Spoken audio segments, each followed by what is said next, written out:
Buenas, les habla Gil Espinosa, moderador de su curso, de su canal Hablemos del Curso de Milagro. Estamos en el capítulo 3 todavía y hoy vamos a hablar del subcapítulo 2.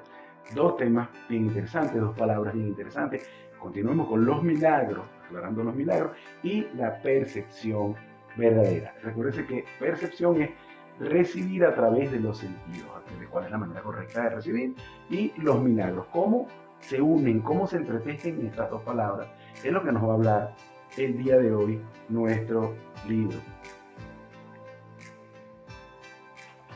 Y la lectura comienza de esta manera. He afirmado que los conceptos básicos a los que este curso hace referencia no admiten grados, no hay este, milagros más grandes o milagros más pequeños o milagrotes o milagritos o milagro número 8 o milagro número 3, no. Sencillamente son milagros. Continuamos. Algunos conceptos fundamentales no pueden entenderse en función de sus opuestos. Es imposible concebir la luz y la oscuridad o todo y nada como posibilidades compatibles. Estos conceptos no son completamente verdaderos o completamente falsos. Es esencial que te des cuenta de que tu pensamiento seguirá siendo errático hasta que te comprometas finalmente con la luz o con la oscuridad. No obstante, un compromiso firme con la oscuridad o con la nada es realmente imposible. No hay nadie que haya vivido, que uno haya experimentado alguna luz o alguna cosa. Nadie es capaz de negar completamente la verdad, aunque piense que sí puede.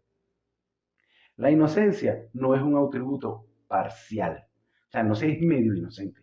No se es como dicen en mi país, inocentón. No, no, se es inocente. La inocencia no es un atributo parcial.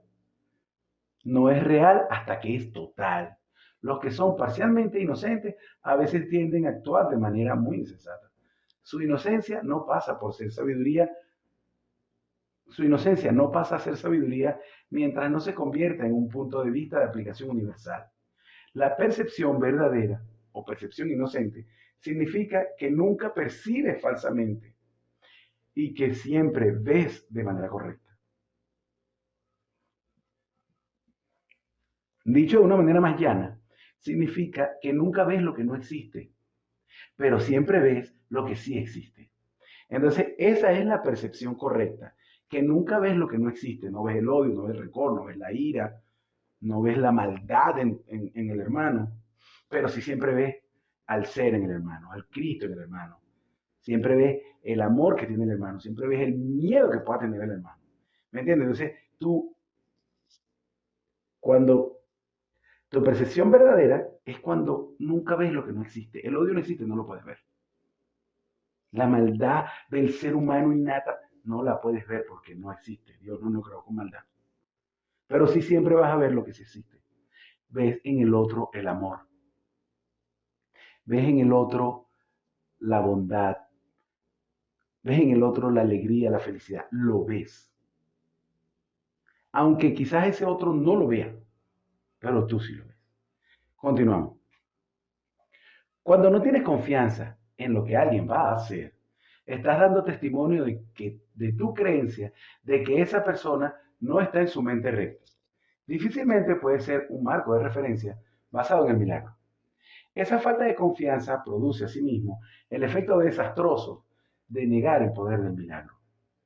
El milagro percibe todo tal como es. Si lo único que existe es la verdad, lo único que la mentalidad recta puede ver es la perfección. He dicho que solo lo que Dios crea o lo que tú creas con la misma voluntad existe realmente. Eso pues, lo único que los inocentes pueden ver, los inocentes no sufren de una percepción distorsionada. Tienes miedo a la voluntad de Dios porque has usado tu mente, que Dios creó a semejanza a la suya para crear falsamente.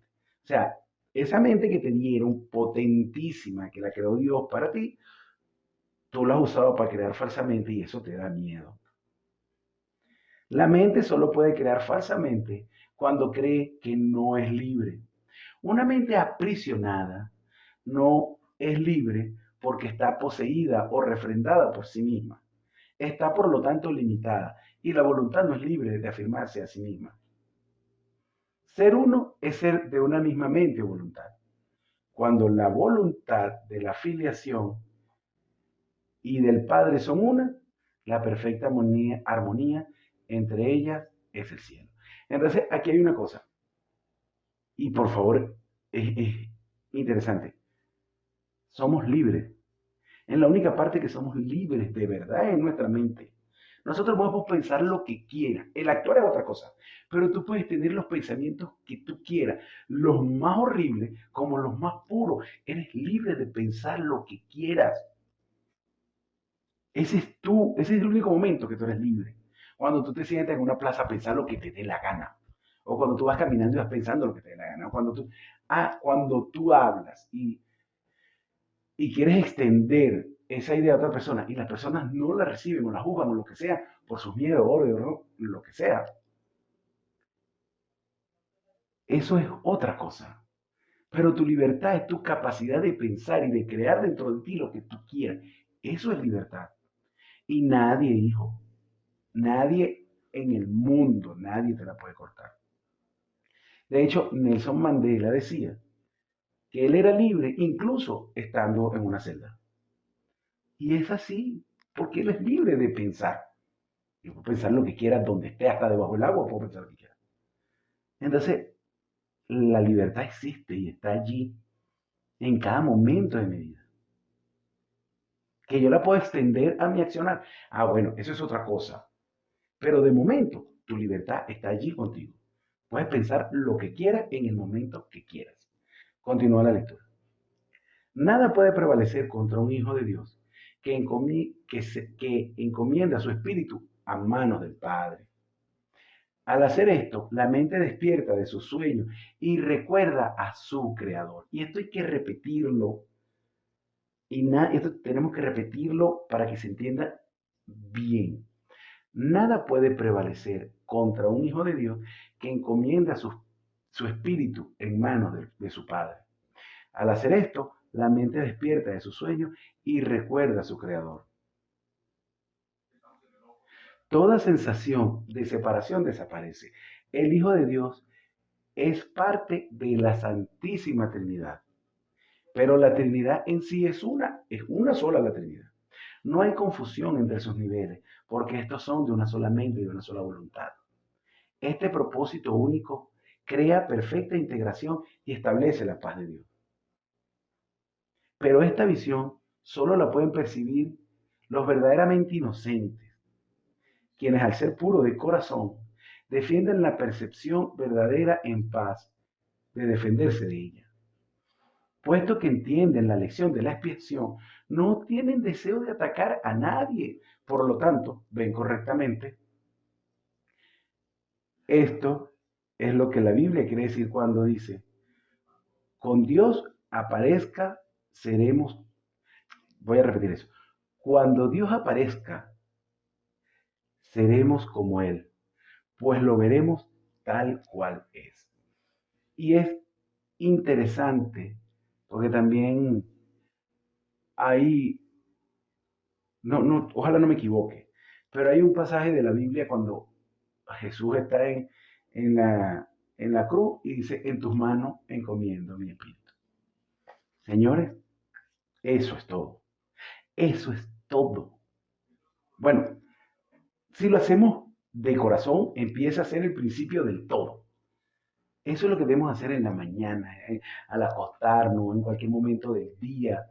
Encomendemos nuestro espíritu en manos del que lo hizo. Si no crees en la religión, no es religioso, no crees en Dios, X, pero encomienda tu espíritu que está allí, que es el que te mueve, que es el que te da todo, el que te hace pensar y todo aquello. Encomienda tu espíritu al que lo creó. Llámalo Dios, llámalo Juan, Yahvé, el nombre que mejor te parezca. Pero encomiéndalo a Él porque Él lo creó. Él sí sabe de esto. Cuando ese espíritu se conecta con el creador, la mente despierta y la mente empieza a recordar a su creador. Entonces es una cosa realmente interesante. Es una cosa realmente que debemos prestarle muchísima atención. En tus manos encomiendo mi espíritu y encomiéndate a Dios. Siempre en la mañana, en la tarde, en el momento que mejor te parezca, mantente conectado con el Creador. Continúa la lectura. La manera de corregir las distorsiones es dejando de tener fe en las distorsiones y depositándola únicamente en lo que es verdad. Entonces tu fe tienes que depositarla en el amor, tu fe tienes que depositarla en la piedad, tu fe tienes que depositarla en la dicha.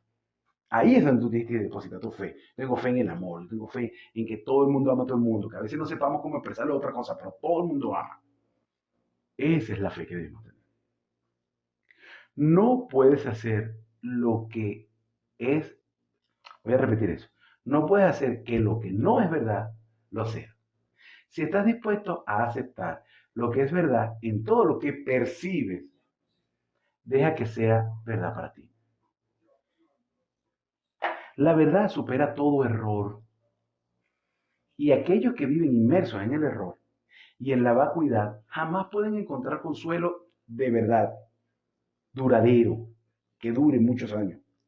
Cuando percibes correctamente, cancelas tus percepciones falsas y la de los demás simultáneamente, o sea que te ayuda y ayudas, puestos que los que ves tal como son, les ofreces tu aceptación de su verdad para que ellos puedan aceptarla en sí mismos. Esta es la curación que el milagro produce. Entonces, cuando veas a los demás tal cual como son, ¿y qué son los demás tal cual como son? Hijos de Dios, que son creados con amor, dicha, alegría. Que ellos no lo comprendan, no quiere decir que no lo sean, pero trátalos como hijos de Dios, con respeto, con amor, entrégale tu amor, porque allí dentro de ese otro, para llamarlo de alguna manera, también está la mano de Dios en la creación. Vamos ahora a nuestra lección del día de hoy, la lección número 18. La lección de hoy, esta lección número 18, nos dice así: no soy el único que experimentaba los efectos de mi manera de ver. Y lo repito, no soy el único que experimentaba los efectos de mi manera de ver. Y vamos a dar inicio a la lectura. La idea de hoy es un paso más en el proceso de aprender que los pensamientos que dan lugar a lo que ves nunca son neutros o irrelevantes. Entonces, esta afirmación nos va a seguir ayudando a ver que nuestros pensamientos tienen un poder, tienen no son neutros, pues, tienen una energía, una fuerza, no son irrelevantes. Nuestros pensamientos tienen. Entonces, estos ejercicios nos ayudan a entender que nuestros pensamientos tienen.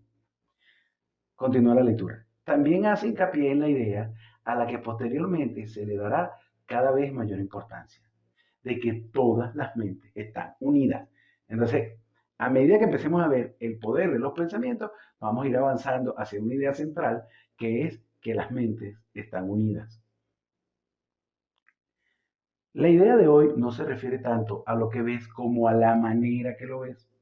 Por lo tanto, los ejercicios de hoy hacen hincapié en ese aspecto de tu percepción. Las 3 o 4 secciones de práctica que se recomiendan deben hacerse de la siguiente manera.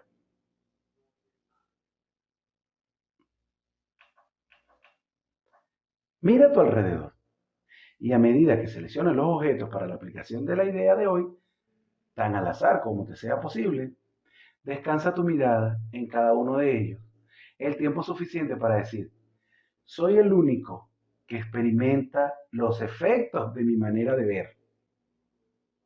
Concluye cada sección de práctica repitiendo esta afirmación general: no soy el único que experimentaba los efectos de mi manera de ver. 1 minuto o incluso menos es suficiente para cada sesión. Entonces, ¿cómo hacemos este ejercicio? Interesantísimo. Primero nos sentamos o nos paramos o nos detenemos en nuestro diario acontecer y decimos, tomamos unas respiraciones, 3 respiraciones, y decimos: no soy el único que experimenta los efectos de mi manera de ver. Y después sigo y digo: me detengo, abro los ojos y veo a mi alrededor y voy seleccionando objetos con mi mirada. Y veo, ejemplo, una puerta y digo, no soy el único que experimenta los efectos de mi manera de ver la puerta.